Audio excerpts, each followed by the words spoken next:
Assalamualaikum warahmatullahi wabarakatuh. Perkenalkan, nama saya Alessa Keiko Umaiza. Saya dari SDN Makassar 05 Pagi, Kecamatan Makassar, Jakarta Timur. Di sini saya akan bercerita tentang cerita rakyat yang berjudul Timun Mas. Cerita Timun Mas adalah cerita rakyat yang berasal dari Provinsi Jawa Tengah. Inilah kisahnya. Pada zaman dahulu, hiduplah sepasang suami istri. Mereka tinggal di sebuah desa di dekat hutan. Mereka hidup bahagia. Sayangnya, mereka belum saja dikaruniai seorang anak. Setiap hari mereka berdoa pada Yang Maha Kuasa agar segera diberikan seorang anak.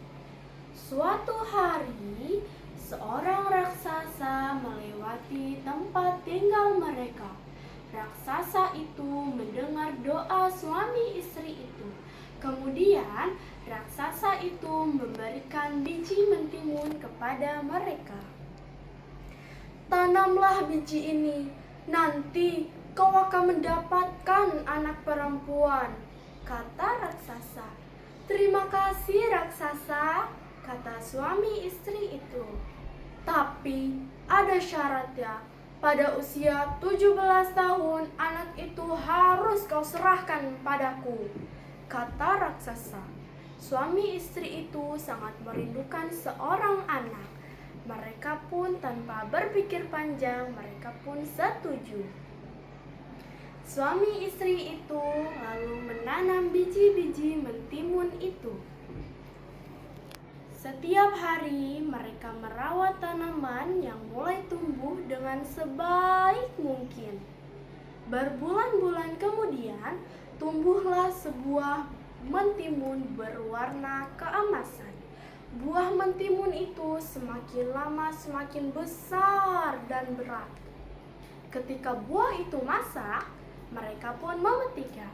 Dengan hati-hati mereka memotong buah mentimun itu. Betapa terkejutnya mereka. Di dalam buah mentimun itu terdapat seorang bayi perempuan yang sangat cantik. Mereka bahagia sekali. Mereka memberi nama bayi itu Timun Mas. Timun Mas tumbuh menjadi gadis yang cantik. Kedua orang tuanya sangat bangga kepadanya. Tetapi mereka menjadi sangat takut karena pada ulang tahun Timun Mas yang ke-17, raksasa mendatangi tempat tinggal mereka. Raksasa itu menagih janji untuk mengambil Timun Mas. Petani itu segera menenangkan raksasa. Tenanglah sebentar, Timun Mas sedang bermain. Istriku akan memanggilnya, kata petani itu segera menemui anaknya. Anakku, ambillah ini, katanya sambil menyerahkan sebuah kantung kain. Ini akan menyelamatkanmu melawan raksasa. Sekarang larilah secepat mungkin, kata petani itu. Maka Timun Mas pun berlari melarikan diri. Suami istri itu sangat sedih atas kepergian Timun Mas. Tetapi mereka tidak rela kalau anaknya menjadi santapan raksasa. Raksasa menunggu cukup lama. Ia tahu telah dibohongi oleh petani itu. Raksasa marah besar. Ia menghancurkan pondok petani itu. Lalu ia mengejar Timun Mas ke dalam hutan. Raksasa segera berlari mengejar Timun Mas. Raksasa semakin dekat. Tiba-tiba Timun Mas mengeluarkan benda ajaibnya dari kantung kainnya. Ia mengeluarkan segenggam garam. Garam itu ditaburkan ke arah raksasa. Seketika, sebuah laut yang luas pun terhampar. Raksasa terpaksa berenang dengan susah payah. Timun Mas berlari menyelamatkan diri. Raksasa hampir saja menyusulnya. Kemudian Timun Mas mengeluarkan benda ajaibnya kedua. Ia mengeluarkan segenggam cabai. Cabai itu dilempar ke arah raksasa. Tiba-tiba sebuah pohon dengan ranting dan duri yang tajam memerangkap raksasa. Raksasa merintih kesakitan. Sementara itu, Timun Mas berlari menyelamatkan diri. Tetapi raksasa sungguh kuat. Ia lagi dan lagi hampir menangkap Timun Mas. Kemudian, Timun Mas mengeluarkan senjata terakhirnya. Ia mengeluarkan biji-biji mentimun.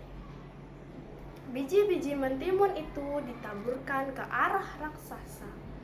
Tiba-tiba tumbuhlah sebuah kebun buah mentimun yang sangat luas. Ia sangat letih, tetapi raksasa juga sangat letih dan kelaparan. Raksasa memakan buah-buah mentimun itu dengan lahap. Karena terlalu banyak makan, raksasa pun tertidur. Timun Mas senang. Ia kira raksasa tidak akan lagi melari untuk mengejar dia. Timun Mas pun berlari. Kemudian tiba-tiba raksasa terbangun. Ia mengejar Timun Mas lagi. Timun Mas panik. Ia takut. Ternyata di dalam kantung kainnya masih ada senjatanya. Ia mengeluarkan senjata terakhirnya. Ini adalah senjata yang terakhir bagi Timun Mas. Kemudian ia mengeluarkan segenggam terasi udang. Terasi udang itu dilempar ke arah raksasa. Tiba-tiba sebuah danau lumpur yang sangat luas pun terhampar. Raksasa ingin menangkap Timun Mas, tetapi ia tidak bisa. Ia ditarik ke dalam dasar tanah. Raksasa panik. Ia tenggelam. Ia tidak bisa bernapas. Timun Mas pun berlari menyelamatkan diri. Timun Mas pun senang. Ia kemudian pulang ke rumah kedua orang tuanya. Kedua orang tuanya sangat bangga kepadanya karena telah berhasil melawan raksasa. "Terima kasih ya Tuhan, Engkau telah menyelamatkan anakku," kata suami istri itu. Timun Mas dan kedua orang tuanya dapat hidup bahagia tanpa ketakutan lagi. Demikianlah cerita Timun Mas. Semoga cerita ini dapat menginspirasi kita semua. Dengan kesabaran akan terwujud apa yang kita impikan dan cita-citakan. Demikian saya akhiri. Wassalamualaikum warahmatullahi wabarakatuh.